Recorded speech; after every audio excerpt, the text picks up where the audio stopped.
बिस्मिल्लाहिर्रहमानिर्रहीम। अस्सलाम वालेकुम नाज़रीन, मैं हूं कंबर ज़ैदी। मेरे साथ राजा आमिर साहब मौजूद हैं। इलेक्शन कमीशन ने तारीख दे दी है। सुप्रीम कोर्ट ऑफ पाकिस्तान में 11 फरवरी की तारीख दी गई है इलेक्शन के लिए, और अभी ये केस जो है वो मुलतवी हुआ है क्योंकि सदर मुमलिकत से मशवरा करने के लिए जो सेक्रेटरी इलेक्शन कमीशन थे और वकला जो हैं वो गए हैं, और सदर मुमलिकत जब इस पर मोहर सब्त कर देंगे, क्योंकि आइन के तहत सदर मुमलिकत से कंसल्टेशन एक ज़रूरी है, और जो तारीख है वो बाकायदा अनाउंस कर दी जाएगी। इस तारीख से हेर फेर नहीं है।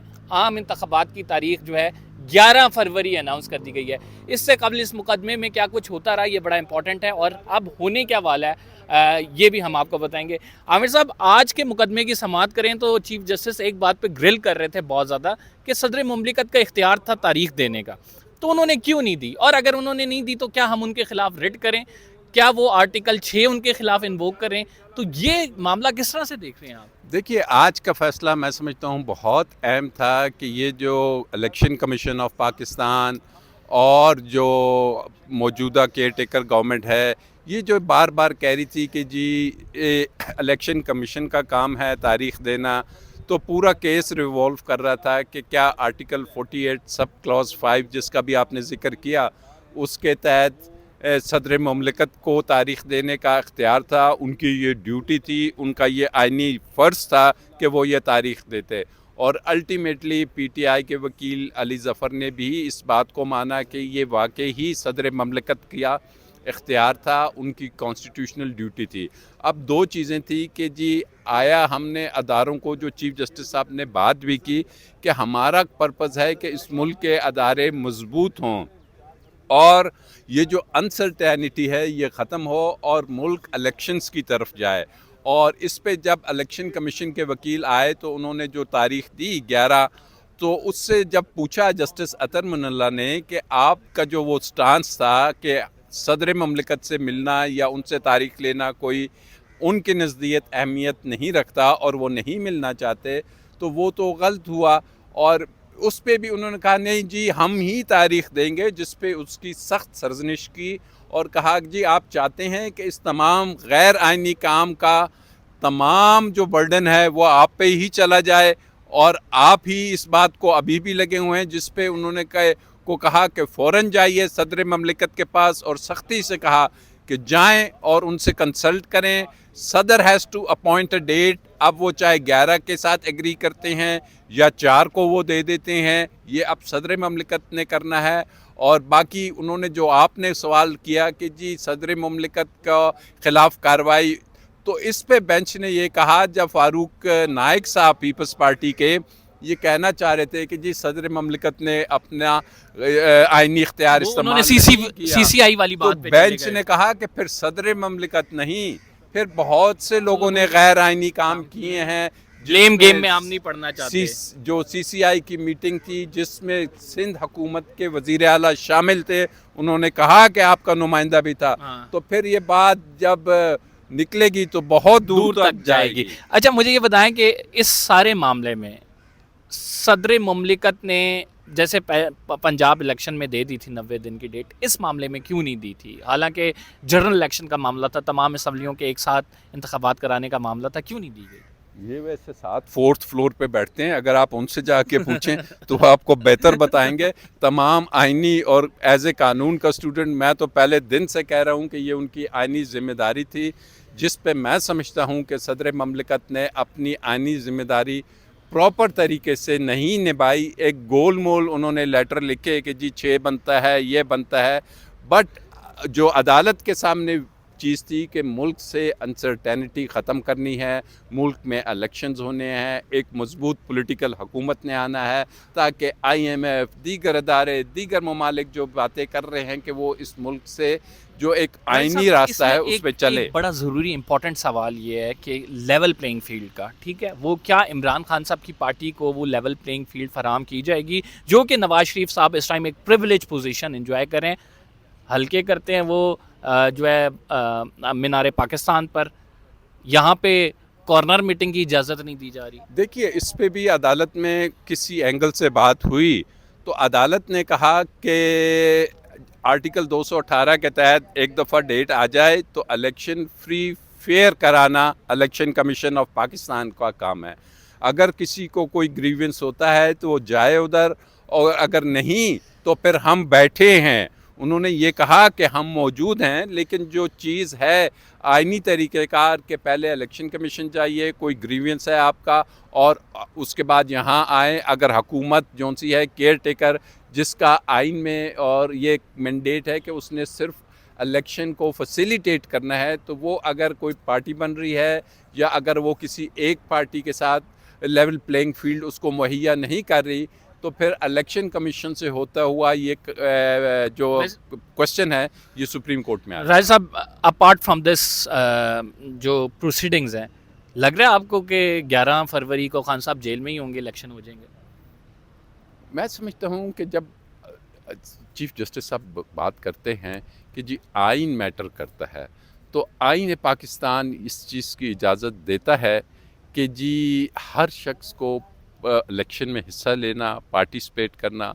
अगर उनका एक केस जो अभी चल रहा है साइफर वाला, उसमें तो 28 गवाह हैं। ये तो इलेक्शन अभी आपके सर पे आ गए, 2 महीने की बात रह गई है, 2.5 महीने की, तो वो मुझे नहीं लगता कि कंप्लीट होगा। दूसरे में भी सज़ा सस्पेंड है, पटिशन लगी हुई है कि जी पूरी उसको जिस अंदाज में वो जज दिलावर साहब ने फ़ैसला दिया हुआ है वो भी मुझे मेंटेन होता हुआ नज़र नहीं आ रहा। तो लगता है कि अगर जो लेवल प्लेइंग फील्ड की बात है, आइन की बात है, तो फिर तमाम पार्टीज़ इस इलेक्शन में ओपनली हिस्सा लें। सर, मुतलका forum election commission of Pakistan होगा जहां के जिसके पास जाएंगे, क्योंकि हाई कोर्ट ने भी फैसला दे दिया कि इन्हें जलसे करने की इजाज़त हो, उसके बावजूद इम्प्लीमेंटेशन उसकी नज़र नहीं आ रही। तो right now free and fair election में लेवल प्लेइंग फील्ड की सब बातें करेंगे, यही डिस्कस होना है। तो मुतलका फोरम जहाँ पे हिट करना है, जहाँ पे जाना है, जहाँ से रिलीफ मिल सकता है, क्योंकि अभी तो सुप्रीम कोर्ट की बात मानी जा रही है, वो क्या हो सकता है सर? देखिए, मुतलका फोरम ऑब्वियसली के high court, election commission of Pakistan, फिर हाई कोर्ट या सुप्रीम कोर्ट, ये मुतलका फोरम होगा। क्योंकि अगर आपने फर्स्ट इंस्टेंस का जो प्लेटफॉर्म है उसे यूज़ नहीं किया, और आप देखेंगे कि दरख्वास्तें already election commission of Pakistan में ये एतराज़ात आ चुके हैं कि जी यहाँ पे लेवल प्लेइंग फील्ड नहीं दी जा रही, तो उसमें फिर लोग आएंगे, हाई कोर्ट्स में भी जाएंगे, सुप्रीम कोर्ट भी आएंगे। अच्छा, ये भी ज़रा बता दें नाज़रीन को कि अगर इलेक्शन कमीशन ये फ्री एंड फेयर की जो ड्यूटी है, ये बड़ी कॉन्स्टिट्यूशनल ड्यूटी है, ये आइन में लिखा हुआ है कि आपने साफ़ और शफाफ इंतखाबात जो कि धांधली से पाक हों वो कराने हैं। और अगर if election commission fail to do his constitutional duty, what are the consequences? देखिए, आज भी बात हुई है कि आइन की जो आपकी जिम्मेदारियां हैं, इलेक्शन कमीशन का और क्या काम है। ये पहले भी एक मेखल बलूचिस्तान की लोकल गवर्नमेंट का जब केस था, तो अदालत ने उनसे कहा था कि आपका काम क्या है, आप किस चीज़ की तनख्वाहें लेते हैं। वो यही है कि फ्री एंड फेयर इलेक्शंस कराइए, जाइए और कराएं। अगर ग्रीवेंस होंगे तो फिर फोरम सुप्रीम कोर्ट, ये बिल्डिंग या हाई कोर्ट्स की building. Thank you very much. हमारे साथ राजा आमिर अब्बास साहब मौजूद थे। राजा आमिर अब्बास साहब ने अपनी लीगल ओपिनियन दी। इस केस के हवाले से मैं आपको बड़ा क्विकली एक चीज़ बता दूं कि अभी इसमें 3 से 5 तारीख तक जो है हतमी फ़हरिस्तें फ़ाइनल की जाएंगी। 29 तारीख दी गई है कि हल्का बंदियाँ मुकम्मल हो रही हैं, और उसके बाद फिर 11 फरवरी जो है आम इंतखाबात की डेट अनाउंस की गई है।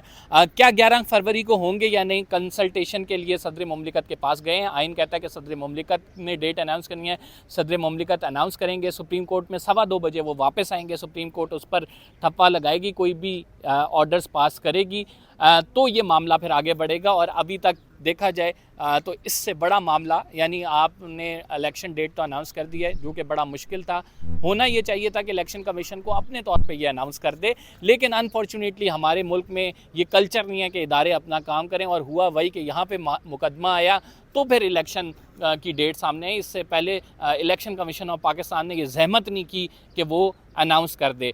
तो अब इलेक्शन की डेट आ गई है। अगला मरहला बड़ा इंपॉर्टेंट है। अगला मरहला ये है कि तीनों बड़ी जमातें जो हैं, जिसमें PTI खसूसन शामिल है, इमरान खान साहब को क्या लेवल प्लेइंग फील्ड दी जाती है, क्या उनके उम्मीदवार उतरेंगे, क्या उनकी इंतखाबी फहरिस्तें बनेंगी, क्या उनके वर्कर्स को कन्वेंशन की इजाज़त होगी, क्या उनको मोबिलाइज करने की इजाज़त होगी, क्या वो लोग जमा कर सकेंगे, और क्या वो इंतखाबी मुहिम रन कर सकेंगे या नहीं, ये एक बहुत बड़ा सवाल है। इस हवाले से इलेक्शन कमीशन में भी दरख्वास्तें आई हुई हैं, हाई कोर्ट ने इस पर ऑर्डर्स जारी किए हुए हैं। एक जो फोरम रहता है सुप्रीम कोर्ट ऑफ पाकिस्तान, जिससे थोड़ा सा हम ये कहते हैं कि मुल्क को अगर कुछ सही चला रहा है तो वो ये इदारा है जो कंपैरेटिवली चीज़ें जो है वो होल्ड करके रखता है। इलेक्शन की डेट इस इदारे के आप ये कह सकते हैं डर की वजह से आ जाना एक बहुत बड़ा अमल समझा जा रहा है। और राइट नाउ हम ये भी देख रहे हैं कि इस इलेक्शन की डेट के बाद सुप्रीम कोर्ट का अगर ऑर्डर आ जाता है तो उसमें कोई तब्दीली बिल्कुल नहीं की जाएगी और ये एज़ इट इज़ सुना दिया जाएगा। मैं अभी इस time supreme court of Pakistan में मौजूद हूँ और यहाँ पे चूँकि अभी इलेक्शन कमीशन के जो वकला हैं वो गए हैं सदर मुमलिकत के पास। एक चीज़ इंपॉर्टेंट जो आपको बतानी है वो ये है कि आज सदर मुमलिकत को चीफ जस्टिस ऑफ पाकिस्तान ने कहा कि उन्होंने अपनी आइनी ज़िम्मेदारी पूरी क्यों नहीं की, और अगर उन्होंने अपनी आइनी ज़िम्मेदारी पूरी नहीं की तो इसका मतलब ये है कि हमें जो है उनके ख़िलाफ़ क्या आर्टिकल 6 लगाना चाहिए और उनको तारीख दे देनी चाहिए थी कि क्यों नहीं दी गई।